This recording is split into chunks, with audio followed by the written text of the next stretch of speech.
할렐루야. 좌우로 잘 오셨습니다. 반갑습니다. 예. 또 온라인으로 예배드리는 분들도 주 안에서 환영합니다. 이제 계속해서 진행되는 주제 설교의 오늘 주제는 한번 우리 입으로 고백을 해보겠습니다. 환대는 정체성이다. 정체성이다. 여러분, 왜 환대가 정체성일까요? 그리고 지금 팬데믹 기간 동안에 2년 동안 거의 이 주제는 우리의 이성 속에 또 마음 속에 깊게 새겨질 정도로 우리 삼일교회 강단에서 아주 반복해서 자주 거의 매주 강조되는 주제이기도 합니다. 그러면 여러분들은 이렇게 퍼뜩 환대라는 이야기를 이제 익숙할 텐데 그 단어를 이렇게 듣거나 떠올리면 제일 먼저 떠오르는 이미지가 뭡니까? 환대. 그저 환대야 누굴 도와주고 후하게 대하고 또 구제하는 거 아니겠는가? 예, 분명 환대라는 주제 속에는 그런 구제적 요소가 틀림없이 담아져 있는 것은 사실입니다. 자, 그런데 오늘 우리는 왜 그럼에도 불구하고 환대는 남을 도와주는 것이다, 환대는 구제하는 것이다 이렇게 제목을 잡지 않고 왜 환대는 정체성이라고 잡았을까? 그리고 이 정체성이라는 단어는 과연 우리에게 뭘 다시 환대라는 기본 인식을 뛰어넘어서 새로운 환대의 의미에 대해서 눈을 열게 하고 싶은 걸까? 그 부분을 오늘 좀 더 본질적인 이야기를 좀 나누도록 하겠습니다. 환대라는 국어 사전적 의미는 이렇게 설명을 했더군요. 반갑게 맞아 후하게 대접한다. 반갑게 맞아 후하게 대접한다.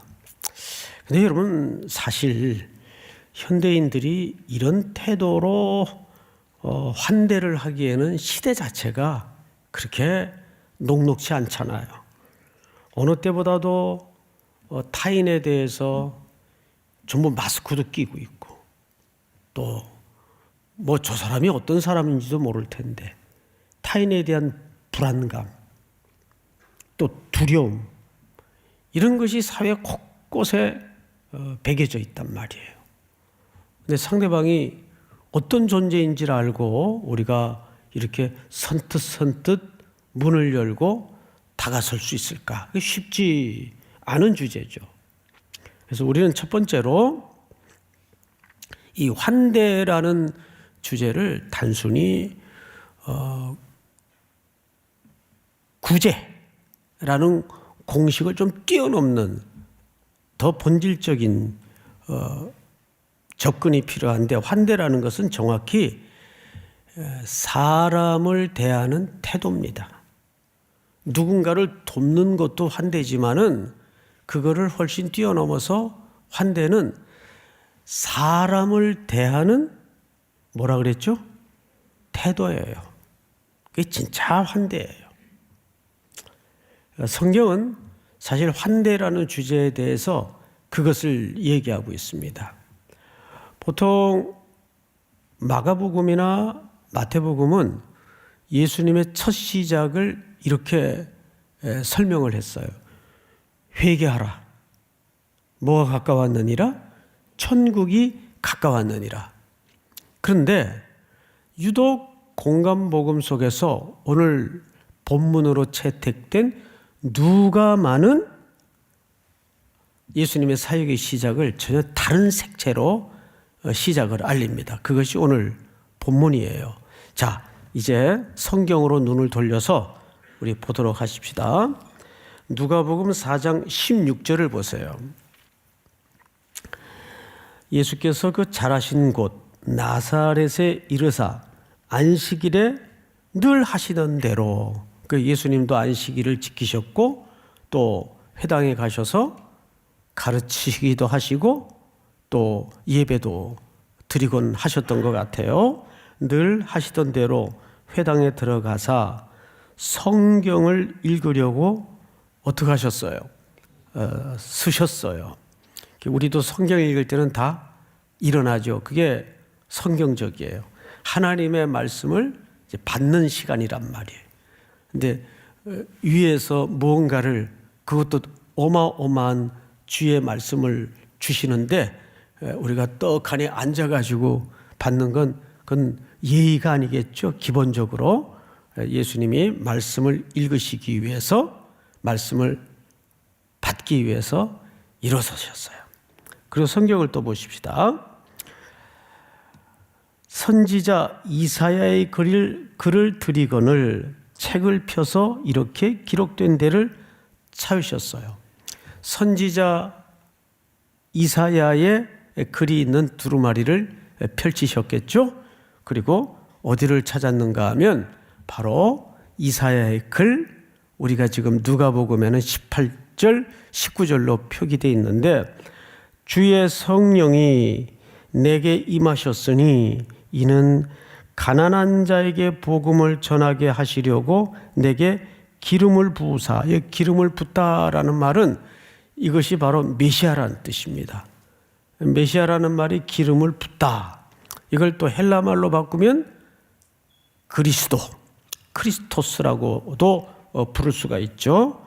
기름을 부으시고 나를 보내사 포로된 자에게 자유를, 눈먼 자에게 다시 보게 함을 전파하며 눌린 자를 자유롭게 하고. 우리 19절 다 같이 한번 읽겠습니다. 시작. 주의 은혜의 해를 전파하게 하려 하심이라 하였더라. 예, 거기 보시면 주의 은혜의 해를 전파하게 하려 하심이라. 자, 이 원본을 좀 우리가 한번 볼 필요가 있는데 이사야 61장의 글입니다. 원본을 좀 띄워주세요. 네, 1, 2절인데 제가 읽어드리겠습니다. 주 여호와의 영이 내게 내리셨으니, 여기도 누가복음에서는 성령이 임했다고 되어 있죠. 여기서는 여호와의 영이 내게 내리셨으니 이는 여호와께서 내게 기름을 부으사. 메시아라는 말이 여기서 나와요. 가난한 자에게 아름다운 소식을 전하게 하려 하심이라 나를 보내사. 나를 보내사.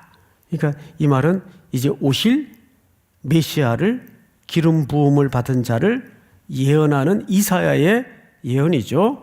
마음이 상한 자를 고치며 포로된 자에게 자유를, 갇힌 자에게 노임을 선포하며. 2절을 보십시다. 여기 또 나오죠.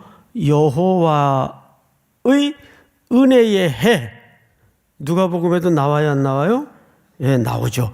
여호와의 은혜의 해와 우리 하나님의 보복의 날을 선포하여 모든 슬픈 자를 위로하되. 이렇게 돼 있어요.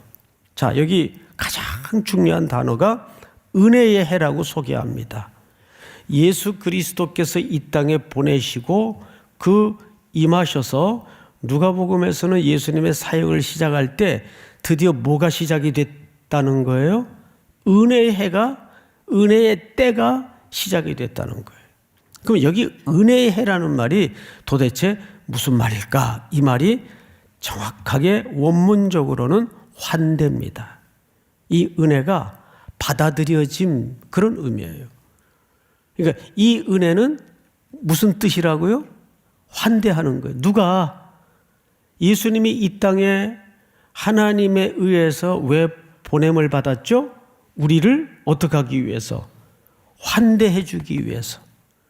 그러면 도대체 이 환대라는 것은 어떤 내용을 담아내고 있었는가? 성경을 봤더니 이렇게 소개됩니다. 이사야서 61장 1절을 다시 보세요.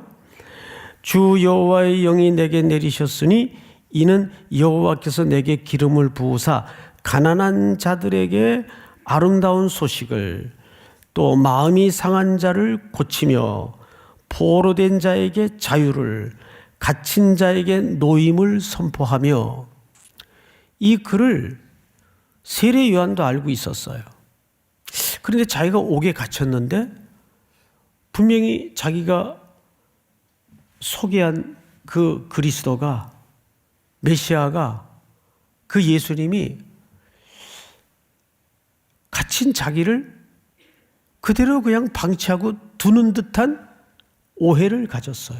그래서 옥에 갇힌 세례 요한이 제자들에게 예수님을 보내죠. 예수님에게 보내죠. 그래서 오실 그이가 당신 맞는 겁니까? 이렇게 질문을 던졌던 이야기를 성경에서 여러분 기억할 거예요. 그러니까 우리가 이해하는 성경의 내용과 이 땅의 사람들이 이해하는 성경의 내용이 이렇게 시각 차이가 벌어질 수 있어요. 자, 오늘은 그 요한의 문제가 주제가 아니니까 살짝 비껴가기로 하고, 그러면 여기 은혜의 해라는 말이 어디에 또 나오는가? 놀랍게도 이사야서 전체의 주제이기도 합니다. 우리 이사야서 한 군데를 더 볼까요? 예. 다음 이사야서를 좀 띄워주세요. 이사야서 49장.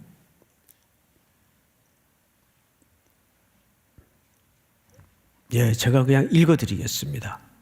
예, 뜨질 않는데. 여호와께서 이같이 이르시되 은혜의 때에 내가 네게 응답하였고 구원의 날에 내가 너를 도왔도다. 내가 장차 너를 보호하여 너를 백성의 언약으로 삼으며 나라를 일으켜 그들에게 이 황무하였던 땅을 기업으로 상속하게 하리라. 여기에서도 보니까 은혜의 때라는 말이 소개돼요. 은혜의 때.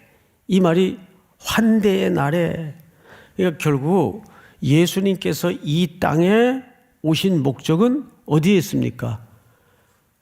포로된 자, 억눌린 자, 공고한 자를 뭐 하기 위해서 오셨어요? 환대하기 위해서 오셨어요. 이것이 성경의 일관된 흐름이에요. 하나님은 예수 그리스도를 왜 보내셨어요?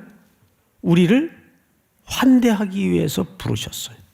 그 환대라는 말은 단순히 구제라는 간단한 의미만 녹아져 있는 게 아니에요. 우리의 전 존재를 절망에 놓여 있고 죄악의 포로가 돼 있고 죽을 수밖에 없었던 자리에 있던 인생들을 맞아주시기 위해서, 환대해 주시기 위해서 아들 예수 그리스도를 이 땅에 보내신 겁니다. 자, 그런데 예수님은 어떻게 그 환대를 이루시는가? 성경을 한 군데만 더 보도록 하십시다. 우리 레위기 25장을 좀 열어주세요.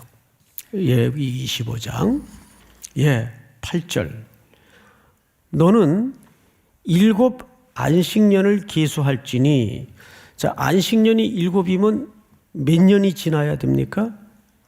49년이 지나야 돼요.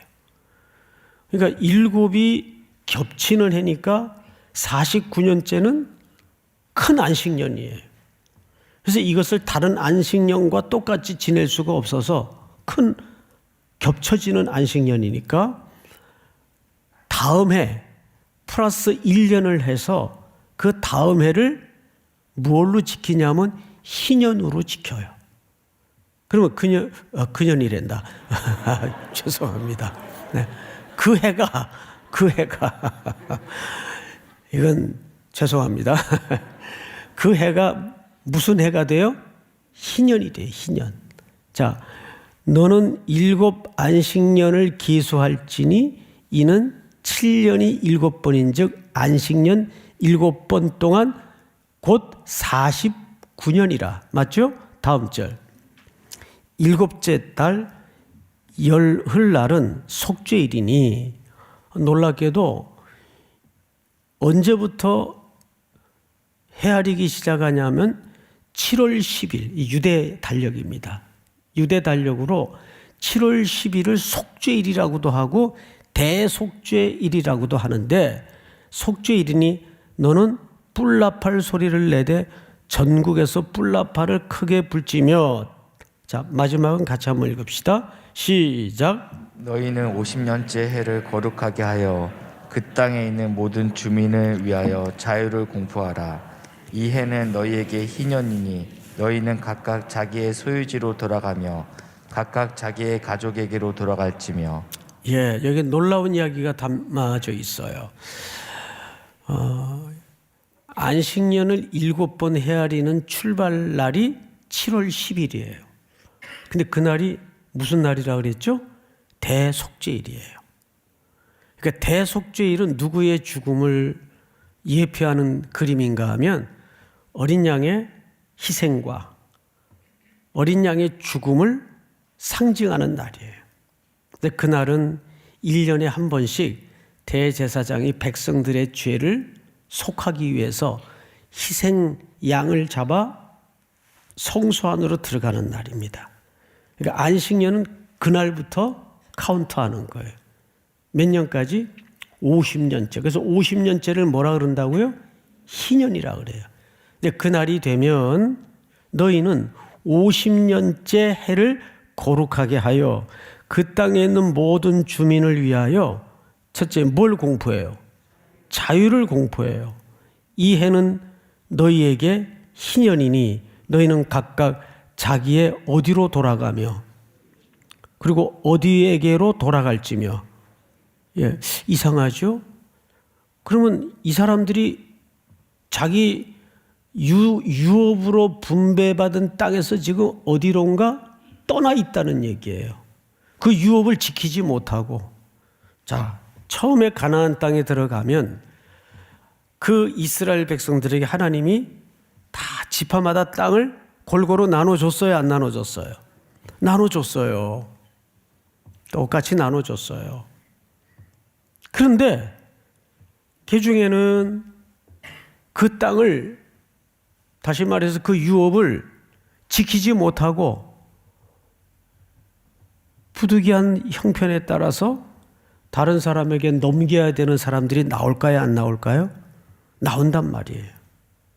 사람의 편차가 다 다르기 때문에 그 모든 하나님이 골고루 분배한 삶의 유산들을 끝까지 붙들지 못하고 또는 여러 가지 어쩔 수 없는 정황 때문에 조상들이 물려준 유업을 끝끝내 지켜내지 못하고 다른 사람에게 넘겨주는 때가요. 그러면 그것마저도 넘겨주고 삶이 어려우면 이제 무엇까지 넘겨줘야 됩니까? 자기 몸까지 종으로 팔려가는 일이 벌어진단 말이에요. 근데 여러분, 이 땅의 자본주의라는 삶의 구조를 보면 사회주의는 우리가 언급할 필요도 없고 그런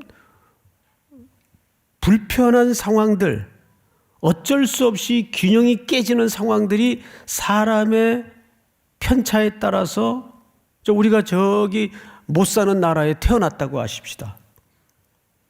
그건 내 선택이 아니잖아요. 그렇게 인생을 살다 보면 부득이한 일들이 벌어집니까? 안 벌어집니까?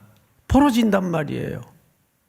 그럴 때 그렇게 조상들로부터 유산으로 물려받은 땅을 넘겨야 되고 그것도 모자라면 자기 인신이 매임을 당하는 일들이 벌어져요. 이런 일들을 위해서 하나님께서 방금 레위기 25장 10절 말씀에 이렇게 소개하고 있잖아요. 한번 다시 너희는 50년째 해를 거룩하게 하여 그 땅에 있는 모든 주민을 위하여 자유를 공포하라. 자유를 공포하라. 이 해는 이게 은혜의 해예요. 이게 환대가 시작되는 해란 말이에요. 너희에게 희년이니 너희는 각각 자기의 소유지로 돌아가며 부득이하게 넘겨버려야 했던 조상들로부터 유업으로 물려받았던 땅으로 다시 돌아가며 그때는 다 돌려줘야 돼요. 각각 자기의 누구에게로? 가족들에게로 돌아가며. 제가 그 공장 생활을 고등학교 중퇴를 하고 공장 생활을 할 때 그때는 이제 사회가 뭐 온통 그렇게 힘들었어요. 그러면 이제 그런 직군들의 청소년들을 공돌이 공순이라고 그랬어요. 그러면 쭉 그 뭐 정말 짐승우리 방불한 기숙사에서 집단으로 기름때 묻혀가면서 생활을 하죠. 아, 손톱에 기름때 그거 저녁이면 칫솔로 문질러도 잘 안 빠져요. 새카매가지고 기름때, 납때 이런 게 끼어들어요. 그런 생활을 하면서 이 친구들의 1년의 유일한 희망이 뭔지 아세요? 명절 때 부모님들 옷 사가지고 고향 한번 갔다 오는 게 그 당시에는 그들의 유일한 희망이었어요. 꿈이었어요. 그때 그 광경이 평생 지워지질 않아요. 그거를 다음 명절 때까지 아이들이 차곡차곡 준비를 해요. 그래서 이 가족에게로 돌아간다는 이 그리움이 해소되는 그 눈시울이 뜨거운 광경을 보는 거죠. 얼마나 가족들이 보고 싶고 어린아이들인데 다. 근데 성경에 놀랍게도 그런 50년째가 되면 그런 환대의 해를, 은혜의 해를 선포하셨어요. 그러니까 환대라는 것은 예수님이 우리 인생을 먼저 찾아오신 사건이에요. 그래서 환대는 단순히 누군가를 도와주는 차원을 뛰어넘어서 사람에 대한, 이웃에 대한 뭐라 그랬죠? 태도의 문제예요. 자, 성경을 한번 다시 보십시다. 레위기 25장 28절을 띄워주실까요? 그러나 자기가 물을 힘이 없으면 세상을 살다 보면 사람의 편차에 따라서 그 힘이 없는 사람들이 있어요. 근데 우리는 쉽게 네 게을러서 그렇다. 네 공부 안 해서 그렇다. 이런 식으로 그런 분들을 함부로 판단하고 정죄하고 말하고 대하는 우리 속에 그 교만한 모습을 깜짝깜짝 놀라면서 발견하지 않습니까? 근데 돌아보면 저는 어제도 이 레위기서를 읽다가 주님이 저 어둠에 던져져 있던 내 인생 속에 먼저 찾아오지 않았다면, 먼저 손 내밀어 주지 않았다면 내 인생은 어떻게 됐을까? 진짜 감사하더라고요. 그렇게 감격스러울 수가 없어요. 먼저 예수님이 나에게 찾아오셔서 나를 너른 팔을 벌려서 환대해 주시고 맞아주시고 내 속박된 모든 삶의 문제를 열어주시고 자유케 해주시는 그 환대로부터 뭐가 시작이 되었죠? 구원이 시작이 되는 거예요. 그러니까 우리 그리스도인들, 특별히 성도는 모든 삶의 영역에서 이 환대란 행하는 순종의 덕목 차원을 넘어서 이게 우리 정체성이에요. 그러니까 정체성이라는 말은 본질이라고 말이에요. 선교하는 교회가 아니라 교회는 선교적 공동체라고 말씀을 드렸어요. 환대도 똑같은 이치입니다. 우리가 환대하는 순종이 아니라 우리 존재가 환대로서 살아야 돼요. 모든 삶의 영역을. 그런데 놀랍게도 하나님의 섭리는 그런 과정을 통해서 이 땅에 무엇을 만들어 가십니까? 구원의 확장과 경의를 만들어 가는 거예요. 우리가 열방을 향해서 계절마다 재정을 또는 수고를 정성을 준비해서 그 땅을 밟는 것은 사실은 뭐예요? 그 땅을 환대하러 가는 거예요. 세상의 환대는 오는 사람을 맞이하는 것이 환대의 출발 지점이겠지만 우리 기독교의 환대는 찾아가는 환대예요. 맞이하는 환대가 아니라. 믿습니까? 우리 성경 한 군데를 더 볼까요? 우리 레위기 25장 41절을 한번 보십시다. 그때는 그와 그의 자녀가 함께 네게서 떠나 그의 가족과 그의 조상의 기업으로 돌아가게 하라. 그러니까 환대는 두 가지예요. 회복과 자유입니다. 교회 공동체는 이 땅에 왜 존재하느냐? 이 환대의 역사를 위해서 존재하는 거예요. 찾아오는 나그네뿐만 아니라 이 환대가 꼭 필요한 영역과 공고한 이들을 향해서 찾아가는 교회가 되어야 합니다. 그것이 오늘날 한국교회가 다시 한번 이 땅에 내팽개쳐진 주의 영광을 회복하는 유일한 수단입니다. 믿습니까? 그것이 한국교회 그동안 수많은 은혜와 축복들을 부어주셨는데 그것을 통해서 우리는 그것을 온 땅에 아직도 이 구석구석을 들여다보면 비명소리가 들리고 고통에 신음하는 그 신음의 소리를 귀 기울여 들을 줄 아는 교회가 돼야 돼요. 영적인 제사장격인 교회가 그리스도인들이 그런 고통의 소리에 그런 피부름의 소리에 귀 기울이지 못하면 엘리 제사장 같은 결말을 맞이하게 돼요. 한 여인이 성소에 들어앉아서 울부짖고 기도를 하는데 술 먹고 주정하는 줄 알았어요. 예, 한나야, 너 때가 어느 때인데 낮술했냐? 술 먹고 주정하는 줄 알았어요. 이게 영적으로 어두운 제사장의 전형적인 모습이에요. 오늘날 교회가 귀 닫고 눈 멀어 있으면 그런 실수를 범하게 됩니다.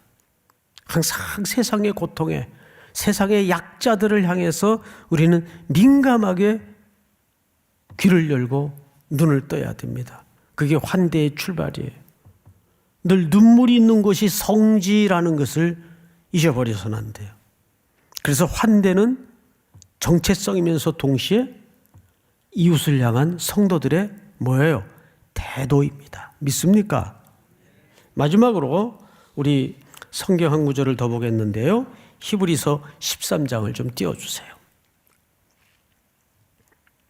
형제 사랑하기를 계속하고 손님 대접하기를, 여기 대접이라는 말이 환대라는 뜻이에요. 대접하기를 잊지 말라. 이로써 무엇 중에, 자, 이 부지중이라는 말이 굉장히 중요한 키워드입니다. 부지중이라는 뜻이 뭐예요? 자기가 인식을 했다, 못했다. 못했다라는 뜻이에요. 자기가 누굴 도와줬는데 도와준 줄 몰랐다 그 말이에요. 어제도 어느 부부에게 장문의 메일이 왔어요. 토요일 아침에 이렇게 읽어봤는데 저는 조금 시간이 꽤 흘러서 기억을 못하고 있었는데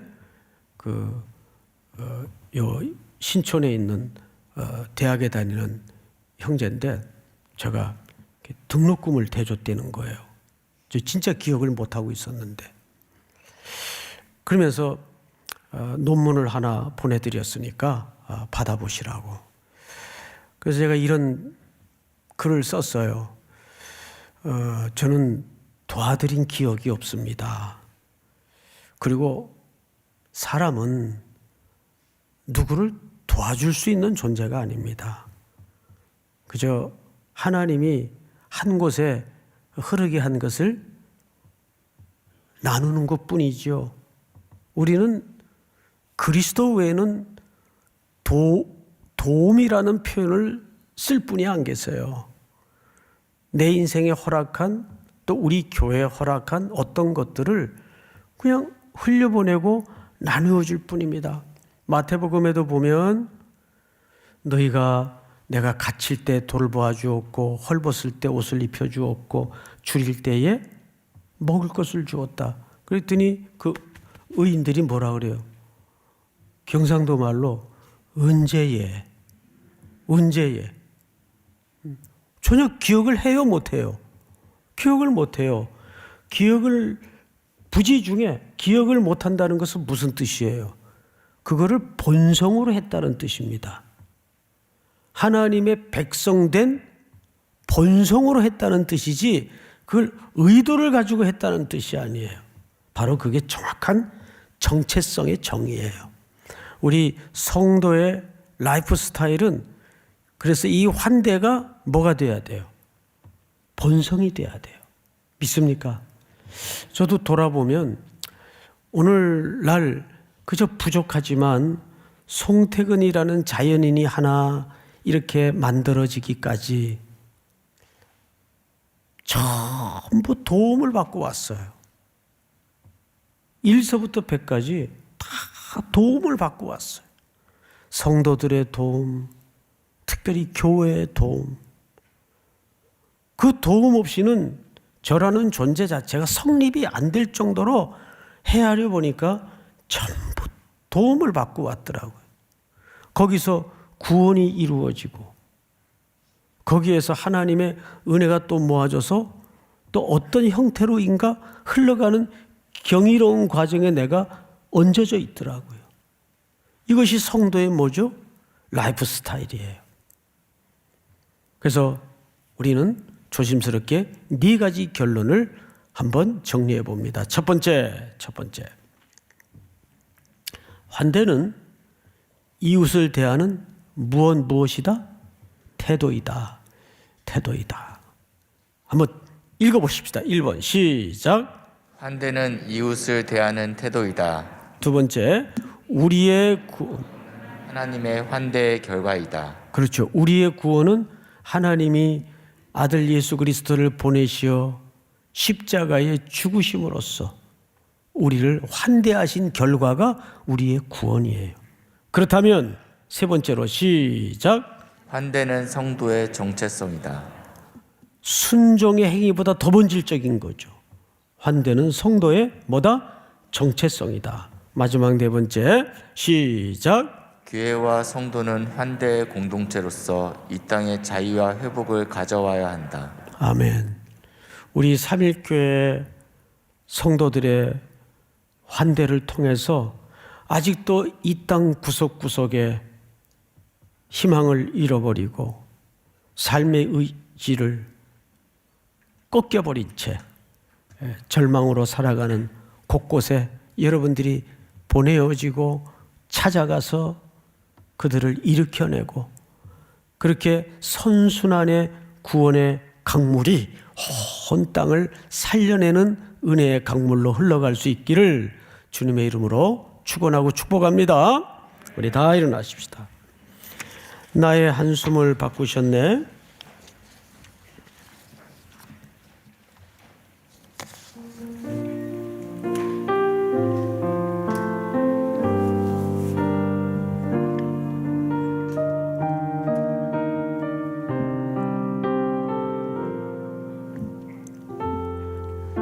고달픈 삶의 은혜도 무뎌지고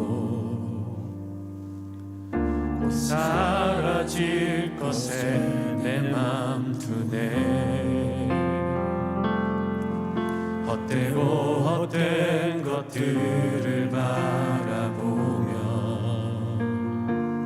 그 은혜를 놓치며 살았네. 주어진 삶을 묵묵히 살아가며 날 붙드신 주 예수를 보내. 사망 가운데 놓여진 나의 삶을 날 건지신 그 이름 예수. 나의 한숨을 바꾸셨네. 주를 향한 노래로 소망의 노래로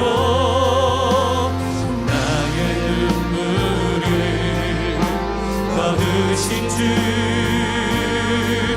예수 이름 안에 살게 하소서. 나의 한숨을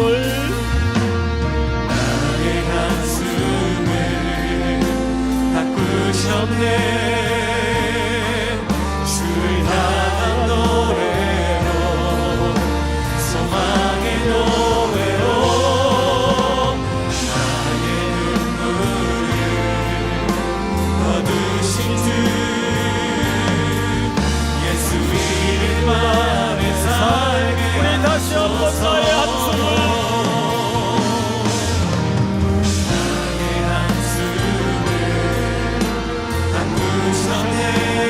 주를 향한 노래로 소망의 노래로 나의 눈물을 거두신 주 예수 이름 안에 살게 하소서. 우리 한번 눈을 감고 먼저 예수 그리스도께서 하나님 아버지께서 나를 어떻게 환대해 주셨는가를 헤아려 보십시다. 그 환대로부터 우리의 구원은 열매 맺게 되었습니다. 또 그 삶의 자리를 우리를 이 시간 소명하시고 초대하십니다. 우리 성도들의 모든 인생은 그래서 환대의 삶으로 살아내야 됩니다. 여전히 이 땅에는 돌아와야 되는 사람, 돌봐줘야 되는 사람으로 가득히 메워져 있습니다. 그곳을 향하여 주님은 이 시간도 마음을 아파하시고 눈물을 떨구십니다. 바로 그것이 우리가 밟아야 될 하나님의 성지입니다. 주님의 눈물이 있는 곳에 따라가게 하여 주시고 순종하게 하여 주시옵소서. 우리의 모든 전 인생이 그런 환대적 삶으로 정체성을 확인하는 시간이 되게 하여 주시옵소서. 우리 삼일교회가 모든 성도들이 그런 길로 기꺼이 보냄을 받도록 은혜를 새롭게 하여 주시옵소서 하는 마음으로 우리 한번 주여 부른 다음에 기도합시다. 주여